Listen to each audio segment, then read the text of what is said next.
All right, in this video, this is the start of uh, exploring the regulation of gene expression in multicellular organisms, and so eukaryotes.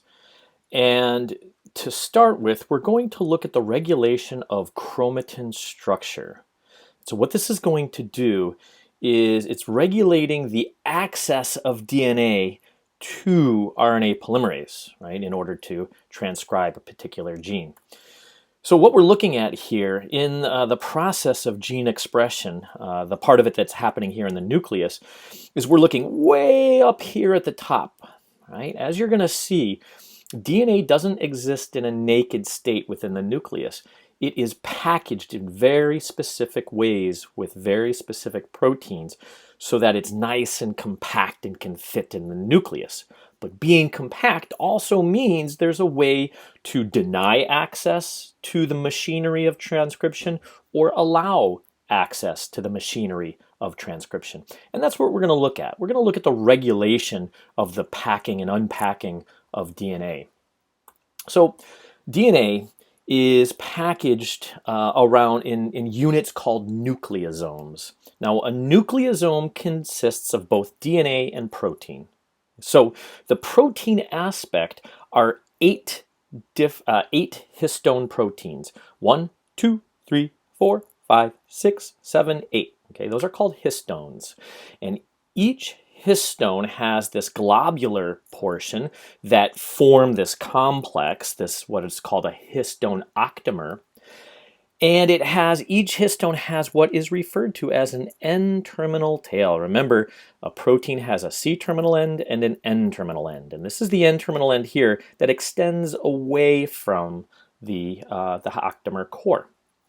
The other part of the nucleosome is the most important part here, is the DNA that wraps around it. And so if we were to take a look at these nucleosomes, what we see here is you've got one nucleosome, DNA wrapped around our octamer core, and then you've got linker DNA. That's what links one nucleosome to the next, and then DNA wrapped around, and so on and so forth. Now, if we were to gently purify chromatin from a cell and look at it under an electron microscope, we would see this beads on a string formation. And the beads are the nucleosomes, and the string is the linker DNA.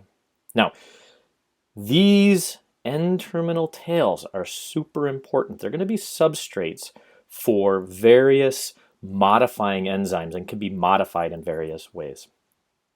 I've got a question here for you. It turns out that each one of these histone proteins have lots and lots of positively charged amino acids.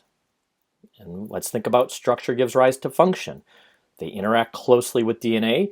DNA is very negatively charged, and so that makes sense. These positively charged histone proteins stabilize the negative charges of the DNA. So here's why nucleosomes are important. When DNA is wrapped around a nucleosome, proteins can't access it. It's only when we change the wrapping around that nucleosome where proteins can now bind. So if we're talking, for example, about transcription factors or talking about RNA polymerase, right? These are proteins that needs to access that DNA, very specific sequences. If they're wrapped up in a nucleosome, those proteins can't access that sequence. Now, coming back to those modifications of the N-terminal tails, one of the common modifications that occur to those N-terminal tails is acetylation, where little acetyl groups are added to some of the amino acids on the N-terminal tail. And the enzyme that catalyzes the transfer of acetyl groups to N-terminal tails of histones is called histone acetyltransferase. Now, again, that's a new enzyme. Add it to your list of enzymes. Now, what happens when nucleosome N-terminal tails of these histones become acetylated? Well, adjacent nucleosomes cannot interact with each other quite as well. So instead of having this really compact form here, we have a more loose structure. The linker DNA becomes more exposed, and now we might be able to get some RNA polymerase in there and start transcribing some genes. If you deacetylate these N-terminal tails, now those N-terminal tails and those nucleosomes can interact with one another, form a more compact structure, and now you've closed that DNA up again. Now there's another enzyme called methyltransferases. Methyltransferases methylate, so add CH3s to specific amino acids. This is a way that we promote closed chromatin. So we can add acetyl groups to open things up, and we can add methyl groups to close things even tighter.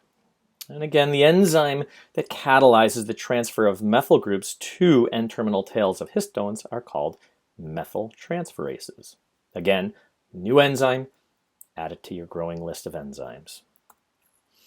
Now, DNA itself can be modified. DNA itself can be methylated. Here, we're talking about modifying the histone N-terminal tail, the protein. Here, we're talking about acetylating the N-terminal tail of a histone, a protein. But here, we're looking at methylating the bases of the DNA itself.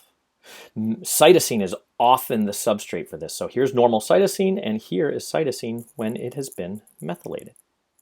Now, groups of cytosines that have been methylated can silence gene expression, can inhibit certain proteins from binding to the promoter. So here we have a particular a gene that in normal cells, it is unmethylated, and therefore we get expression of that particular gene.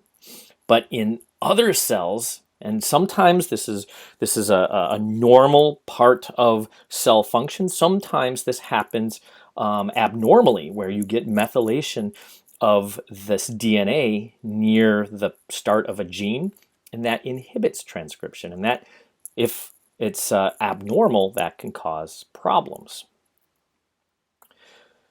Here is an example of something called epigenetics. Epigenetics is the study and the phenomenon of controlling gene expression by changing the packaging of DNA. And this is a great example. So what we have here is a gene called Agouti. And Agouti is a gene in mice. Now, if the mouse has the Agouti allele, and that's that AVY here, that AVY, if it has that Agouti allele and that allele, that version of the gene is being expressed, the mouse is going to show this strange phenotype. It's got this kind of orange fur, it's obese, it has a lot of the various metabolic disorders that come along with obesity. But the promoter that controls the expression of the Agouti allele is sensitive to methylation. If it's methylated, then it stops being expressed. Okay, so let's see.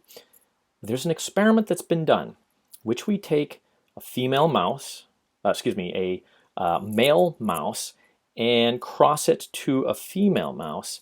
And while that female mouse, upon conception, either has not been given any particular diet, or in another case is supplemented with chemicals that methylate, that are known methylating agents and methylate DNA. Okay, so we have one pair in which the mother is not fed methylating agents. We have another pair in which the mother is fed methylating agents.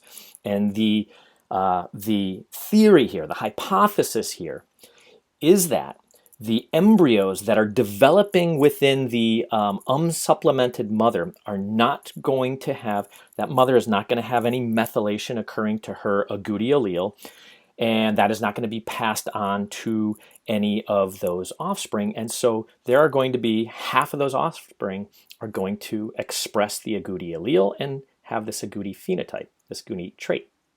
Whereas this female that's been supplemented, her DNA and then the DNA that's going to be passed on to her offspring is going to be methylated, which means the agouti allele is not going to be expressed.